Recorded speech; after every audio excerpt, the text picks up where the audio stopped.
Ką? Sėdi telefone. Jo, aš ragą žiūriu, kokias grotis pavadinimo. O tu skelbsi? Pasakysiu. Pasakasi? Šiek tiek, minimaliai.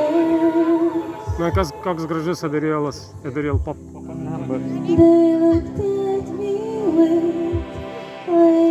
Ta prasme, aš pats tokios muzikos neklausyčiau ne už ką.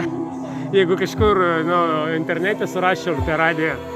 Per radiją tai. O dabar laivas man taip gerai sueina.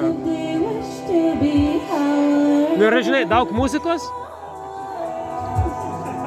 kurios neklausytum, kurią gali klausyti tik koncerte. Žinai, yra visa, praktiškai pusė muzikos, gyvai kai klausai, jis super sueina. Taip.